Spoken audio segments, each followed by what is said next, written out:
आज रामनवमी है। रामनवमी अर्थात श्री राम का जन्म। श्री राम जिनका जीवन चरित्र हमारे समाज के लिए एक प्रेरणा है।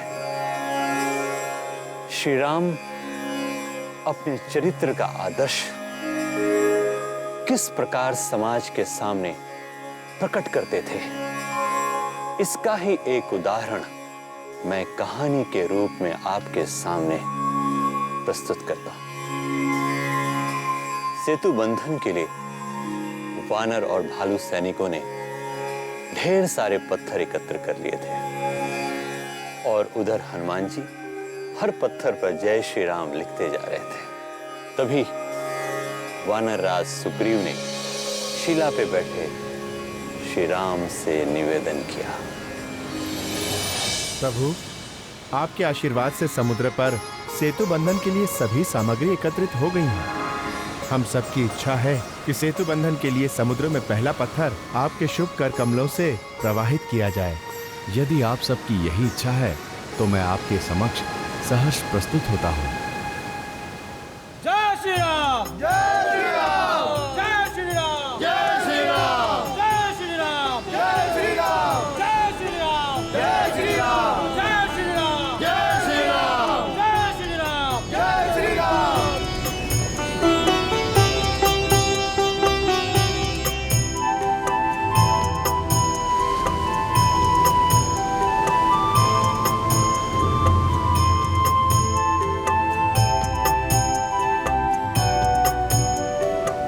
जय श्री राम, जय श्री राम, जय श्री राम।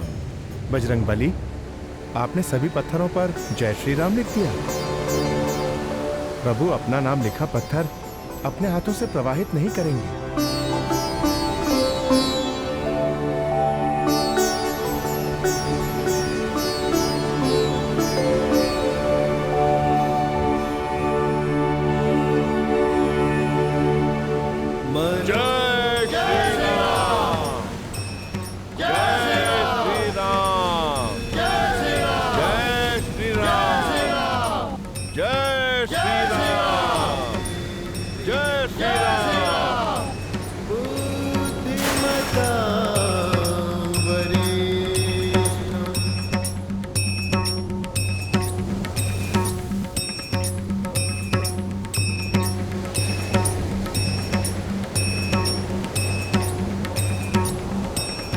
ऋक्षराज जामवंत, ये तो शुभ मुहूर्त में ही अपशकुन हो गया।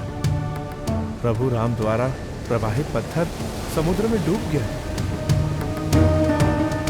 बजरंगबली, शुभ मुहूर्त में अपशगुन हो जाने से हम सभी व्यथित हैं, परंतु आपके उल्लास का कारण? यह अपशकुन नहीं है ऋक्षराज, ये तो एक शिक्षा है, आज के लिए भी और भविष्य के लिए भी।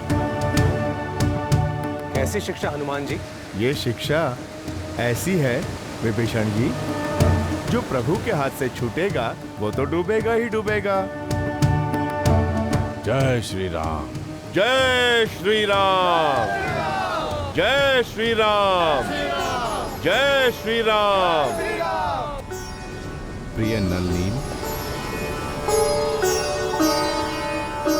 तुम दोनों मिलकर इस कार्य सेतु का आरंभ करोगे और ये सेतु तुम्हारे ही शुभ हाथों से निर्मित होगा। जय श्री राम।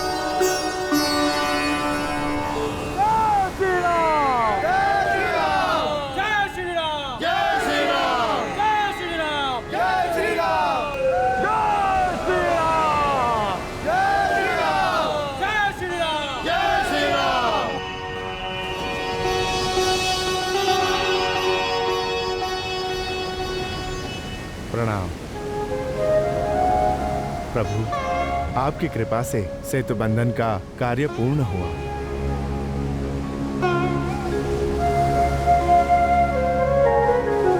वानर राज सुग्रीव और ऋक्षराज जामवंत, यह सेतु मनुष्य जाति की दृढ़ प्रतिज्ञा का प्रतीक होने के साथ साथ युगों युगों तक संसार वासियों को अधर्म के विरुद्ध शीश ना झुकाने की प्रेरणा देगा। इस सेतु निर्माण के लिए आप सभी बधाई के पात्र हैं। जय श्री राम, जय श्री राम। यह सेतु प्रिय नल-नील की स्थापत्य कला का अद्भुत और बेजोड़ नमूना है। प्रभु अब अभियान प्रारंभ की आज्ञा दें। वानर राज सुग्रीव, अभियान प्रारंभ करने से पहले मैं अपने आराध्य भगवान शिव का शिवलिंग स्थापित करके विधिवत पूजन करना चाहता हूँ। विधिवत शिव पूजन करने के लिए तो किसी योग्य ब्राह्मण की आवश्यकता होगी प्रभु। तो किसी योग्य ब्राह्मण देवता को सादर आमंत्रित कीजिए। क्षमा कीजिए प्रभु। शिव पूजन करने के लिए इस समय इस संसार में मेरे बड़े भाई रावण से योग्य दूसरा कोई नहीं है।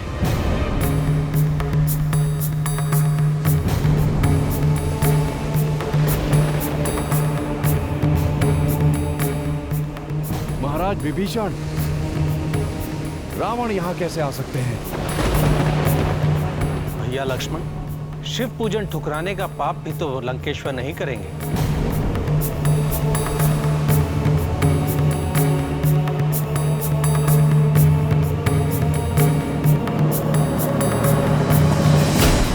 विश्वानंदन लंकेश्वर रावण, मैं लंका अभियान प्रारंभ करने से पहले अपने आराध्य भगवान शिव का विधिवत पूजन और शिवलिंग स्थापित करना चाहता हूं। आप इस अनुष्ठान के पुरोहित बनना स्वीकार करें। मैं दशरथ पुत्र राम आपका यह आह्वान करता हूं। पधारे ब्राह्मण देवता दशानन, पधारें।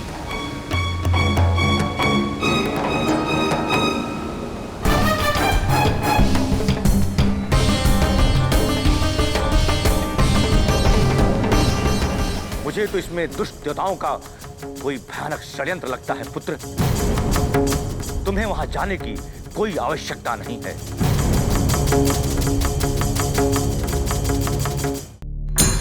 समझ नहीं आता कि वनवासी मुझे क्यों पुकार रहा है।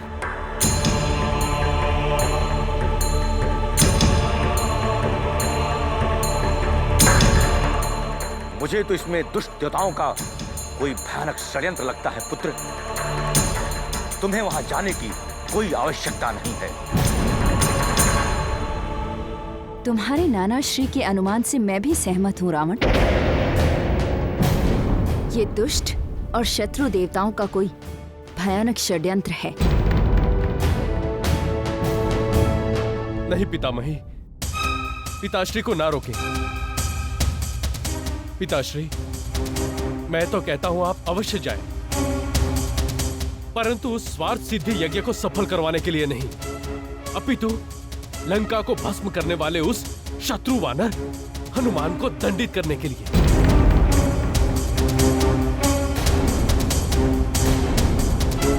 उसे उस वनवासी राम के सामने ही दंडित करना चाहिए। वह बंदर मेरे हाथों अवश्य दंडित होगा पुत्र मेघनाथ, परंतु इस समय हम उसकी नहीं, वनवासी राम के आह्वान की चर्चा कर रहे हैं। पुत्र रावण, तुम्हारा वहां जाना उचित नहीं है। इससे बड़ी बात यह रावण कि क्या तुम अपने घोर शत्रु राम की विजय का अनुष्ठान करवाने जाओगे?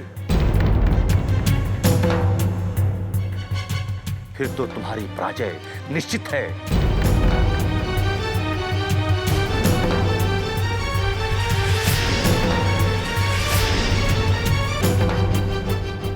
क्षमा करें, मैं कुछ समय के लिए एकांत चाहता हूं।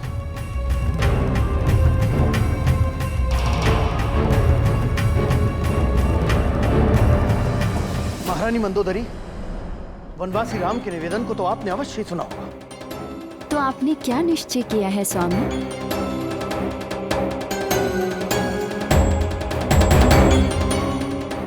तुम क्या सोचती हो महारानी मंदोदरी?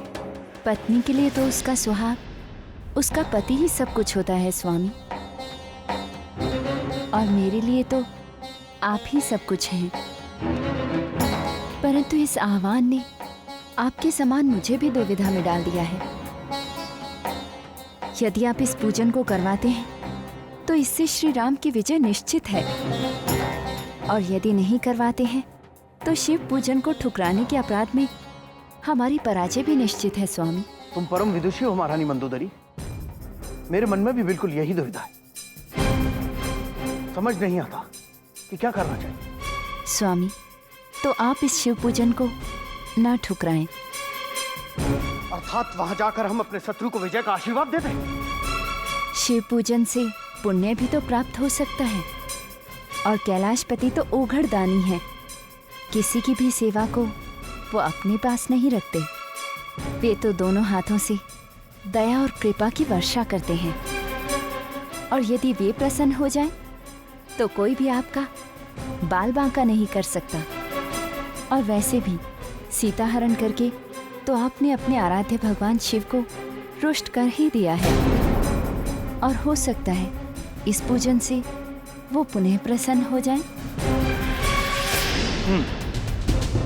नाना श्री और माता श्री को सूचित कर देना।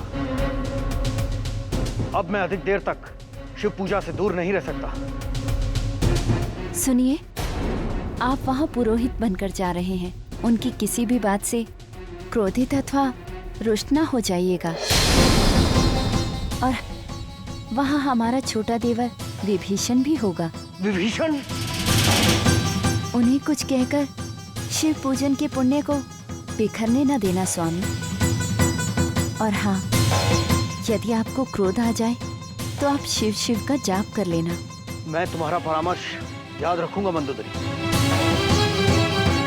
हे भोलेनाथ, इन्हें सद्बुद्धि देना जिससे ये सत्कर्म के मार्ग पर चल सके।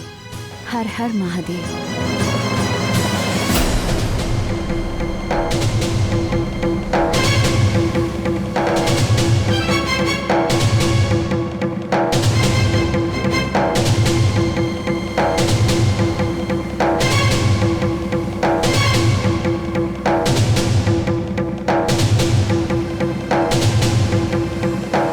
जय श्री राम। प्रभु, भैया रावण पधार रहे हैं।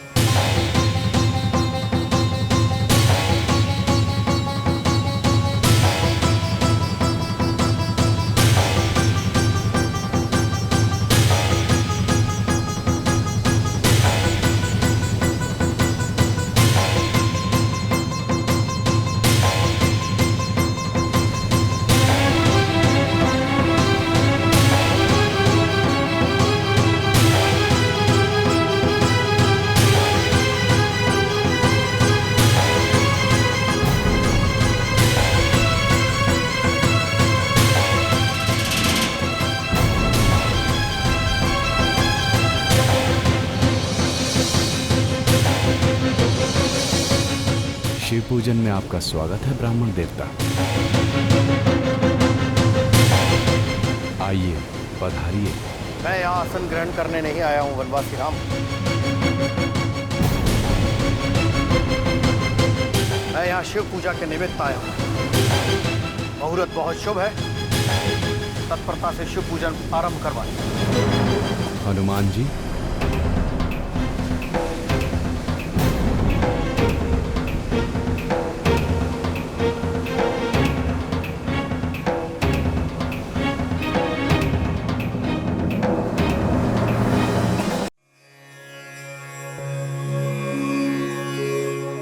त्र्यंबकं यजामहे सुगंधिं पुष्टिवर्धनम् उर्वारुकमेव वन्दनात् मृत्योर्मुक्षीमामृतात्।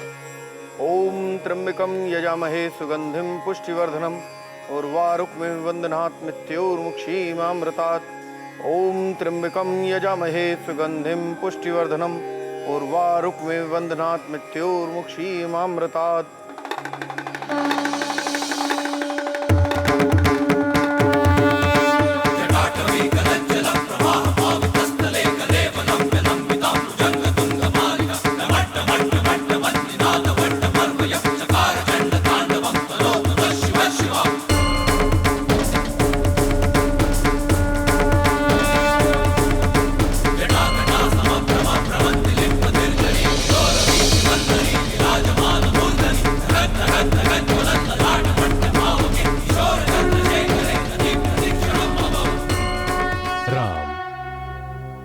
के द्वारा स्थापित और पूजित मेरा ये लिंग संसार में रामेश्वर ज्योतिर्लिंग के नाम से प्रसिद्ध होगा। जो भी भक्त यहाँ आपका स्मरण करते हुए हमारी पूजा करेगा, हम उसकी मनोकामना अवश्य पूर्ण करेंगे। मैं और देवी पार्वती अंश के रूप में इस लिंग में सदा के लिए विराजमान रहेंगे।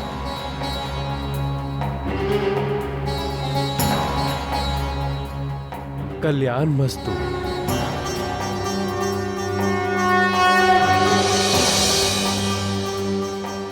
रामेश्वर ज्योतिर्लिंग की, रामेश्वर ज्योतिर्लिंग की, रामेश्वर ज्योतिर्लिंग की। शिव पूजन संपूर्ण हुआ। अब हम प्रस्थान करेंगे।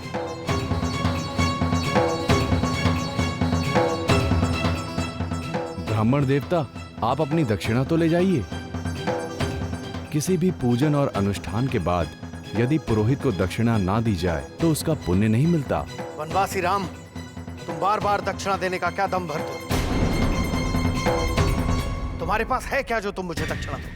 आप मांगिए तो मैं प्राण देकर भी आपकी इच्छा पूर्ण करूंगा। प्राणों की रक्षा के लिए तो तुमने ये पूजा करवाई है राम, उसे मैं कैसे छीन सकता हूं? और जहां तक मांगने की बात है, तो तुम्हारे पास ऐसा है क्या जो तुम मुझे दोगे? अयोध्या के राजकुमार थे, पिता ने घर से निकाल दिया। घर द्वार, धन दौलत कुछ भी तो नहीं है तुम्हारे पास। एक सुंदर पत्नी के पति थे जिसका हरण मैंने किया है। जीवन साथी भी नहीं है तुम्हारे पास। और अब रहा यह धनुष जिसकी सफलता के लिए तुमने मुझसे शिव पूजन करवाया है राम, इसे तो मैं मांग नहीं सकता। फिर बचा क्या है तुम्हारे पास जो तुम मुझे दोगे?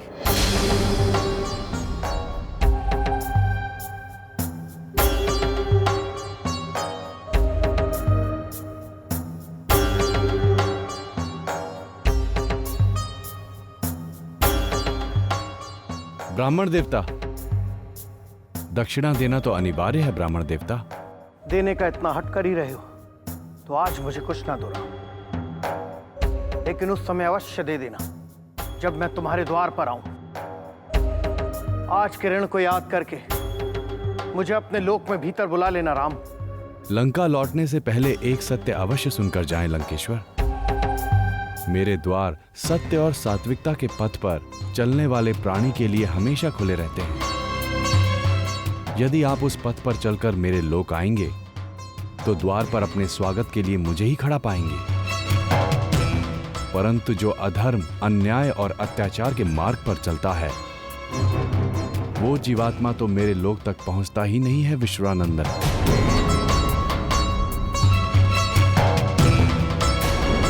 श्री राम पापी रावण से नहीं, उसके पापों से घृणा करते हुए उन्हें जीवन का रहस्य समझा दिया कि मेरे द्वार उसके लिए खुले रहते हैं जो सत्य, अहिंसा, प्रेम और सदाचार का आचरण करता है।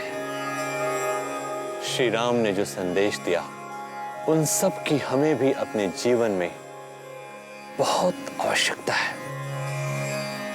हम अपने सत्य कर्मों से न केवल सुख समृद्धि पा सकते हैं, अपितु भगवान की साक्षात कृपा के अधिकारी भी बन सकते हैं। जय माता की। जय माता की।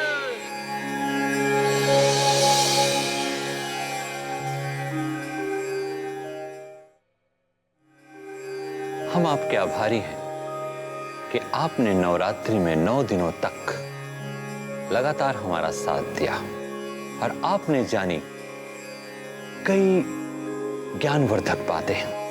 अब कल से यानी 25 मार्च रात 8:30 बजे से देखिए कैसे युग युगांतर तक श्राप बना अभिशाप गणेश लीला में गणेश लीला एक नए अवतार में कल रात 8:30 बजे सिर्फ सहारा वन पर।